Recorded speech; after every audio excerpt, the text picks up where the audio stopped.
That's for the pacemakers, and that is set at around about 8 metres ahead of world record pace. You'll see the green lights flashing on their way round. The green light indicates a world record pace. Gidey is ahead at the moment. Do you think they'll even be noticing that, Sonia? I mean, a couple of coaches have said to me, it's fine for you lot watching, but when they're in the heat of battle, they already know what their pace should be. Well, I think the pacemakers definitely will be focusing on the lights and trying to keep pace with the lights. And towards the latter stages of the races, possibly Gidey will be focusing on the lights as something to keep up with. So 3 seconds outside world record pace. Turnish de Barber went through in 2:48. So she's got a little bit of work to do at the moment, Letesenbet Gidey. But that's what she asked for. So she's okay at the moment, but we need to keep a very close eye when we get onto the middle section of the race, where she knows she has to pick it up to 68s and then up to 67s. Guerrero has done a good job there, so it now comes down to Beatrice Chepkoech. We mentioned at the start, I mean, when I first saw her name, Sonia, I thought she was going to have an attack on her PB. And brilliant that she's decided to come along and help out Letesenbet Gidey in this quest for history. Well, I think Beatrice, she ran in Doha just under 2 weeks ago, 8:22 for 3,000 metres. And, you know, the season is so short this year and very few races that she didn't want to just go home and end the season early. And when she asked if there's any more races and was heard about this race, she wanted to come and help to set the pace and to be involved in this world record attempt tonight.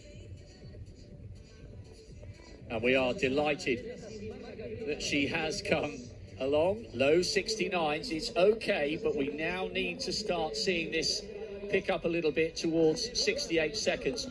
It's been interesting, Sonia, the conditions. I know you're slightly concerned about the humidity, especially for Joshua Cheptegei's 10,000 metre attempt, which will be coming up in around about 20 minutes' time. But as far as the wind is concerned, it's dropped perfectly from quite a blustery afternoon.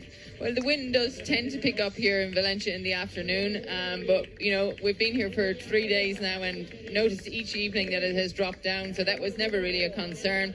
I think Gidey, you know, she looks like she is so focused here, and, you know, while she's got the back of Beatrice Chepkoech to, you know, keep her focus on, then she can be as relaxed as she is looking here right now, and they are still clearly ahead of the green world record pace lights and sticking with the blue ones. And they go through here again now, and it was about 68-second lap again. So they're right on pace, because this is what she wanted, was to increase over the next 3 laps. And so after this lap, they'll be dropping down to 67s. Well, in fact, it looked like unofficially that might have been a high 67s, that one, 67.8. You've broken a world record. I mentioned that great race with Yvonne Murray back in 1994. How different is it in your mindset when you're going for a time instead of a medal? The mere mortals among us don't know the difference. You do. Well, it can be quite different, you know, if you're, you know, racing the clock or there's actually somebody else in the race with you. So here, Gidey, you know, it will come to the point where she will be just herself against the clock. You know, when you're with another athlete there, you have to make your mind up what's more important. But here it's specifically on the time, and I suppose it will be, you know, how committed she can be to really up her game and to push on and to, you know, really needs to move up a little bit here now on these lights. They're right on world record pace at the moment. And Gidey, she has, you know, let us know that she is an athlete who needs a consistent pace throughout the race. She's not somebody who, you know, picks up her pace dramatically over the last few laps, like someone like Turnish de Barber would be, you know, and you gain bonus seconds in those last laps, whereas I think she really needs to stay ahead of those green lights as much as possible here tonight. Yes, especially because when you bear in mind how Turnish de Barber finished that world record 12 years ago, she ran the last kilometre in 2:42, the last 800 was 2:09, so you're absolutely right, de Barber tended to finish with a flourish, and what a fantastic record it would be to take. I'm really excited by Gidey, even if she doesn't do it tonight. When she won those 2 editions of the World Junior Cross, you knew then what a special athlete she was going to be, because that really takes some doing. You sometimes see athletes come through and win 1 World Junior, but to be around that young, early when you're 17, to win the first one, and then to get the second one when you're 19, you know you're dealing with somebody who's very capable, and injuries notwithstanding, someone who's going to be around for a long time. Well, the World Junior Cross Country is one of those races that you see the most fearless athletes out there. You know, they just attack the race, and it's a step into the unknown. To see athletes, you know, push on from that, and we just had another 68-second lap there now, so we're still maintaining good pace here. You know, so I think Gidey, she's really making a name for herself now. She was second at the World Championships last year.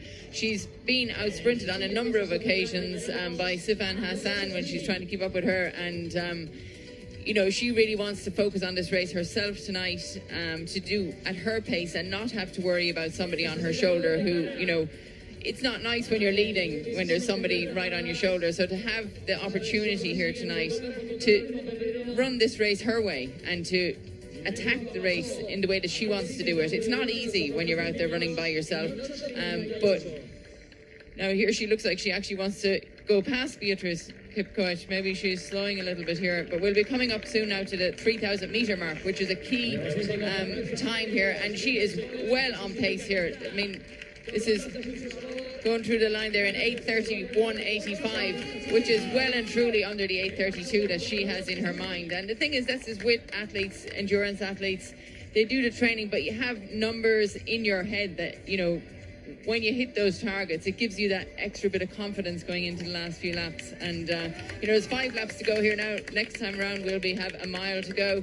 It's still a long way to go, and she really has to focus here now. And this is the point where, you know, those lights, pacing wave lights, could become very, very important. Gidey was coming through on the inside. No time lost there, but this will really hurt. And we do have to remember that Tironish Tababa's sped up towards the end. So this is by no means a certainty, but she's given herself such a great chance. She's given herself every chance here, and she is a picture of relaxation here as she heads into, you know, just coming up to a mile to go. And you know, you just hope that she didn't get too excited there when Beatrice dropped out, you know, to ensure the, you know, continuation of the pace. But I don't know, this looks very solid right now. And now she's coming down with 3 laps to go will be the next time. You know, when you get inside that last kilometre of the race, that's when you really, really need to dig deep. And when you can dig deep, because it's the final section of the race. Letesenbet Gidey is 3 laps away from a place in history here in the Estadio del Turia. It's been such a superb team effort. The Dutch, figureheaded by Global Sports Communications Jos Hermans, have been determined that this race be as accessible as possible for people to watch and as safe as possible for the athletes to come along. They've done a fantastic job, as have the Spanish local organising team, who are more used to laying on road races. Valencia, well known for its marathons, half marathons and 10Ks. It's been a massive team effort from everybody involved. We've just gone through the 4K mark in 11:19, which is bang on target. This requires 2 minutes and 50 seconds for the last kilometre, which is very, very achievable. She can do this, and if she does, it will be a just reward for so much effort from so many people. A few local athletes have been allowed in, but as you can tell, almost everybody wearing a mask. They're very hot on that here in Spain. You're not allowed without a mask unless you are exercising. Coming round now with 2 laps to go. Can she do it? It's the final 800 metres. This is going to take... Yeah, this is possible. It's not as fast as Dibaba ran for the last 800 metres, but she doesn't need to run that fast. She needs to keep pace with these lights. The wave lights are doing a good job. Gidey is doing a fantastic job to maintain pace with them, and I would love to know if she can actually see those lights and she's keeping up with them, because this is fantastic to watch, and it just shows us, you know, how she is keeping pace with this record. Her form has been maintained beautifully. She's a lovely flowing runner to watch. Now it's got to her. She's in uncharted territory here. She's the 9th fastest in history. We know all about her brilliant credentials in cross-country. She took a step up in class last year, taking the silver behind Sifan Hassan in the 10,000 metres.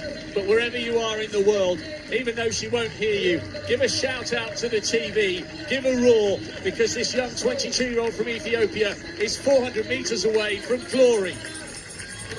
There's the bell. This is absolutely sensational. Can she keep this going? 67 on the nose. It's been metronomic. Lap after lap after lap. A little glance over her shoulder. She's got to be able to do this. It's been a fantastic effort. It's a record that has stood for 12 years. This has been a year that's been so hard for so many people. And here she is, pouring her heart and soul out here. An inspiration to young women all across Ethiopia, all across Africa, all across the world. This has been a performance of such heart. Twice a global champion at cross-country.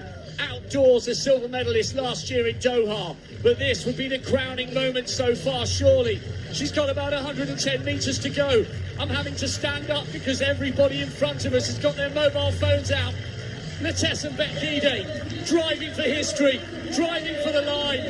Come on, Letesenbet, you can do this. It's going to be a new world record in Valencia. Unbelievable, 14:06. She has smashed a record that has stood to the greatest 10,000 metre runner in history for more than 12 years. There's the embrace for Beatrice Chepkoech.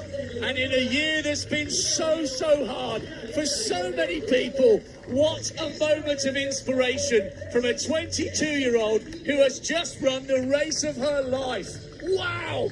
That is just something else. I mean, it just looks so easy. I mean, how she did that and, you know, maintain such focus and relaxation throughout. I mean, it's just unbelievable that she was able to maintain it throughout and by herself over those last 5 laps was absolutely amazing. She just got quicker and quicker, and, you know, for us to be watching the wave lines, she was just running further and further away. It was just a perfect, you know, start to the night. I think Joshua Cheptegei, you know, was the focus for tonight, but now he's got a lot to live up to when he steps up here for the 10,000 metres in a few minutes' time. Do you know what, Sonia? That was just an absolutely amazing piece of distance running.